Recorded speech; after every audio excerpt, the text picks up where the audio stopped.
Well, hey, Big. hey, congratulations on your latest project, Twisters. It's really been a wonderful experience. Yeah, it's a wonderful experience for audiences everywhere, especially those who checked out in the theater, which is still now playing, but now it's also available digitally. Yeah, I was thrilled to see that it had some legs through these past 4 weeks, despite some really great competition, and folks kept going, to experience it in the theaters, which we, very much support. Well, let me start off with this. How did you become involved with this project? What was your path that you ended up being on the project of Twisters? It's a variety. We got involved for a variety of reasons, all of which I'm very grateful to know the folks that I know. One is that we have a really great relationship with Universal and with Frank Marshall. We've done many dinosaur movies, many other films that Frank has been involved with. And in particular, the post-production supervisor who I'm very fond of, Sean Stratton. I've worked with him in the past. So there's the studio affiliation. And then in addition, Isaac came here with his Sundance film, Minari. I don't know how many years ago it was. It was a few years back, and worked with one of my colleagues here, Kent Sparling, who ended up being involved in this project as well. So Isaac had a good experience with Skywalker and wanted to come back. So those were the two principal reasons for us getting involved. Most excellent. So, in such a blockbuster film like this, like Twisters, what was your initial approach that you wanted to approach on the sound effects for a film that I want to say is so complex in its own way, so much action? Yeah, yeah, yeah. When you think of sort of action and, in this case, kind of suspense action, you want to kind of get to the heart of what is, um, how can you tell the story sonically, and how can you articulate the things that they are focusing on, in this case, the tornadoes. And so the first thing was to, speak with the filmmakers and say, tell us about these tornadoes and tell us about your movie. And we get access to the script, and that gives us sort of a starting point. But ultimately, what you want is you want the film and the sound in the film to have as much personality as possible. And so you first assess, well, what does the thing sound like? If it's a giant dinosaur, is it a giant wave? Is there going to be a tsunami? What is the thing? Is it a big movie about fire? So you find out what is the thing and what does that sound like. So the thing is, in this case, tornadoes. And what do they sound like? Well, they're just big walls of wind and noise and a lot of destruction. And so you first say, okay, well, we need weather. And so you talk about what kind of weather. There's going to be thunder, there's going to be lightning, there's going to be rain, there's going to be wind. And when you think about all those things, you think, and so it can be, a lot of white noise. So then what you do is you try and figure out, okay, how do we tell the story with sound without it being a big wall of white noise? And you start to talk about, what do these tornadoes, what are the personalities of these tornadoes? They throb, they pulse, they spin, they howl. You do some research, and you hear about different various people's depictions of experiencing tornadoes. When I was young, I actually got to be proximal to some tornadoes. Thankfully, never in major danger, but in one case, I remember specifically I was working at a mall in Florida. We have lots of tornadoes in Florida. And there was just this throbbing sound, and I couldn't figure out what it was. And I tried to go outside and couldn't get out there, but there was just this throbbing pulse. And, you've read about that kind of freight train sound. So that was one of the things in the back of my mind is, okay, what are the personalities of these tornadoes? What needs to throb? It needs to pulse. It needs to howl. What it doesn't need to do is be a big wall of noise. So we start to concoct layers with various elements to give it the kind of personality that can help tell the story. And so that you can say, hey, pay attention to this. And in between, there's music and there's dialogue and there's trucks and there's other things. So, how can we make it identifiable and part of the story? So did you actually have to rely on like audio recordings of people who actually managed to record inside these tornadoes, or you based it all on your memory that you actually had of it?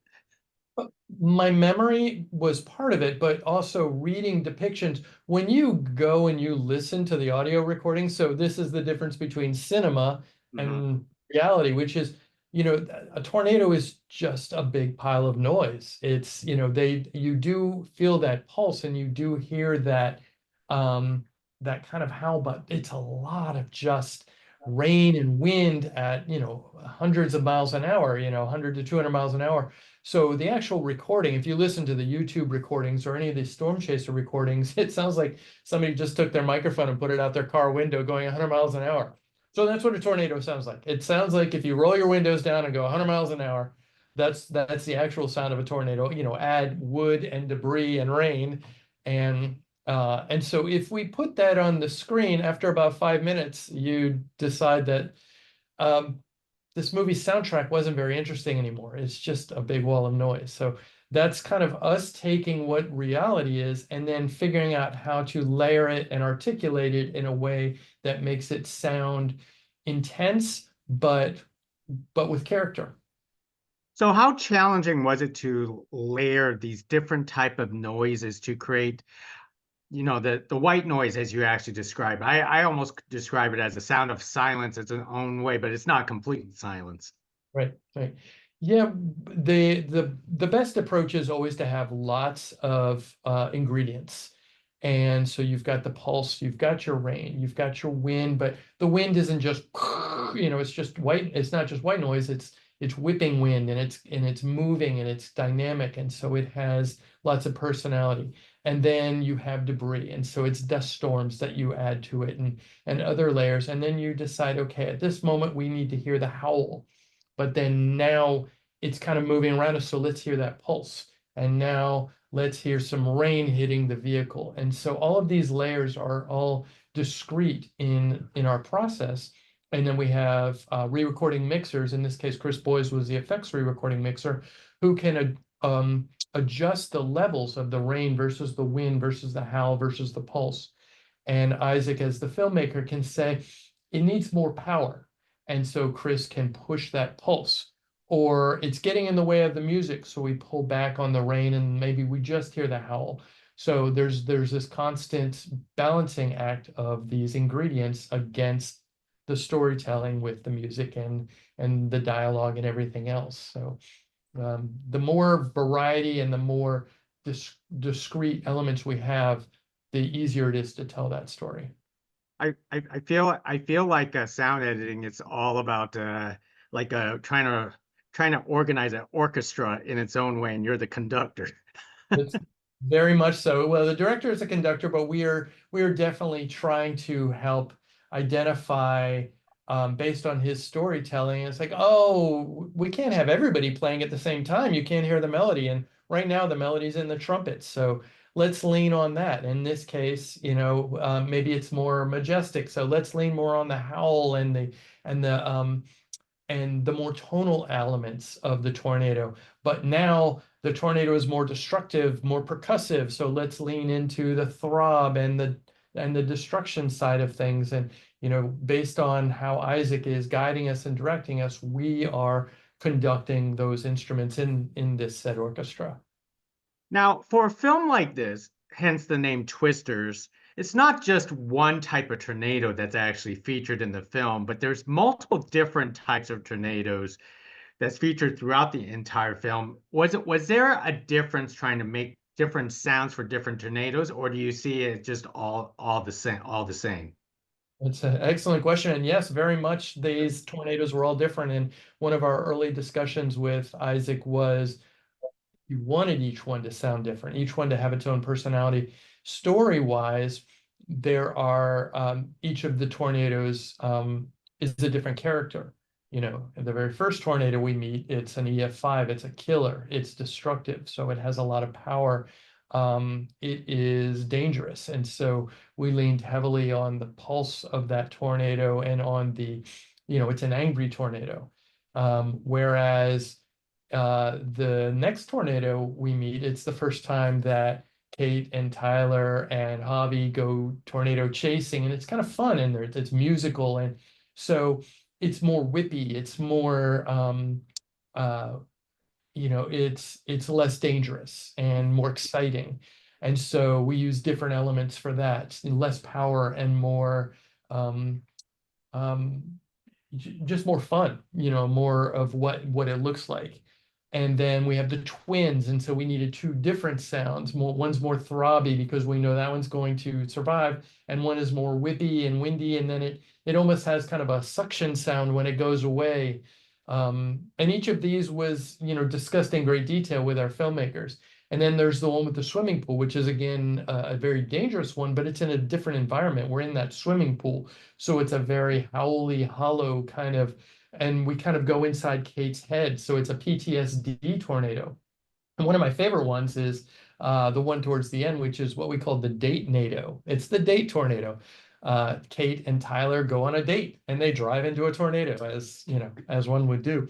And so that one's more, again, more fun, but almost magical and awe-inspiring as she looks up into it, and it's got this tonal kind of wind howl to it, but not a dangerous one.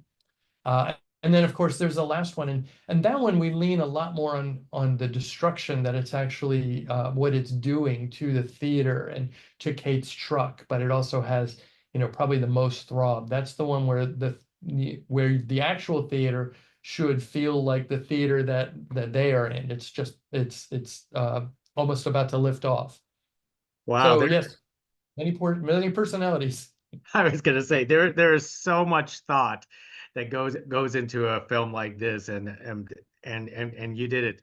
Now, when it comes to like a cinematic experience, it how do you design the sound so that when I sit in the theater, I almost felt like I'm in these tornadoes. I mean that must be a tough challenge to design the sounds for many different types of theaters across the world in this case. Yeah, it is tricky to think about all the different environments that people will experience this in. But what we try to do is we try to create the best possible scenario. So we're very fortunate here at Skywalker to have a beautiful theater that we can go and experience this film as it's a work in progress.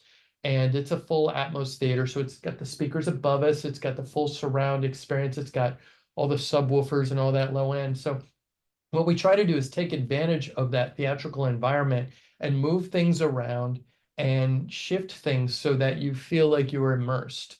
And then also taking advantage of the various frequencies that those speakers can provide. So especially using the subwoofer to make it feel big and dangerous and powerful without making it overwhelmingly loud. If you put all the sounds just right down the middle of the screen, then you're, first of all, you're in the way of the dialogue, you're in the way of the music, and it starts to kind of hit you head on. Whereas if you lean into that subwoofer, you feel that pulsing, you feel that throbbing, but it's more of a feeling and less of a thing you hear.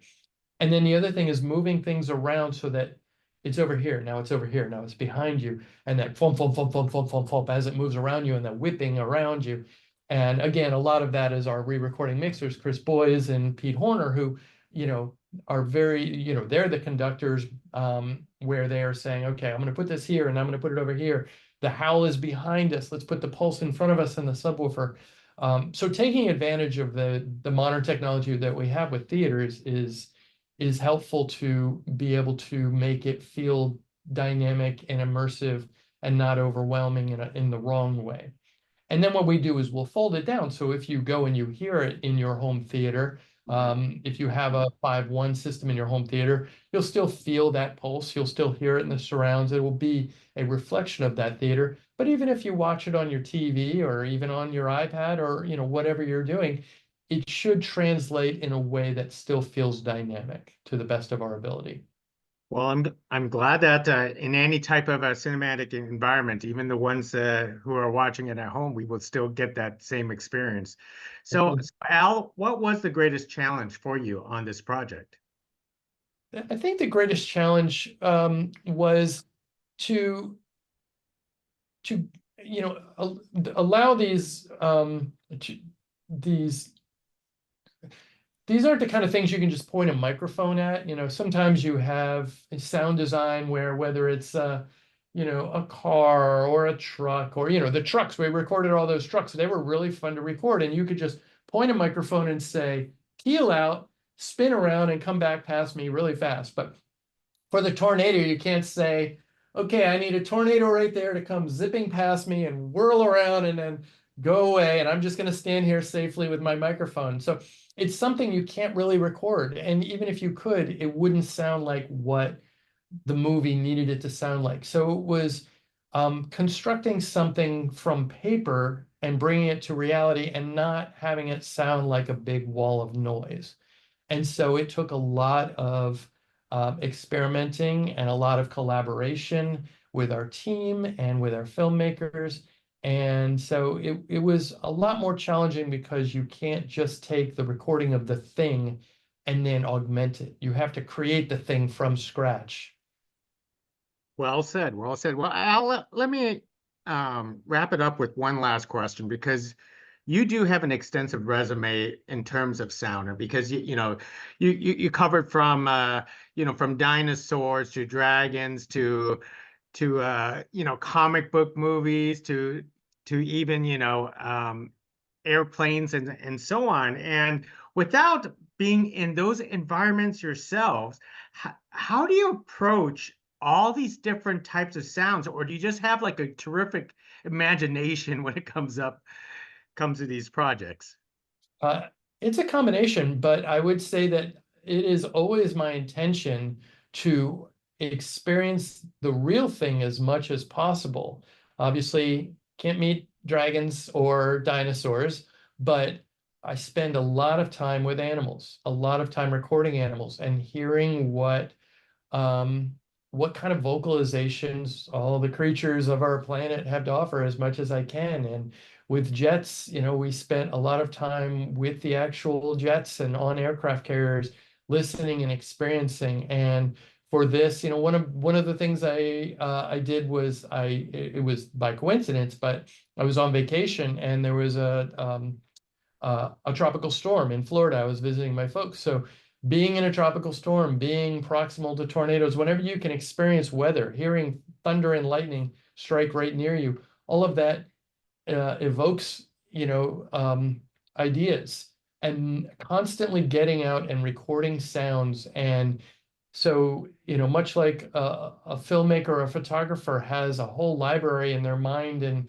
in their experience of, oh, I've seen the desert. I know what it's like to be in the desert. Oh, I've seen a big thunderstorm. I know what those clouds look like. For us in sound, it's, what have I experienced sonically? And then you take that and you then use your imagination to say, okay, how can I take these sounds of wind and these sounds of thunder or these sounds of trains that I've recorded and make them become tornadoes?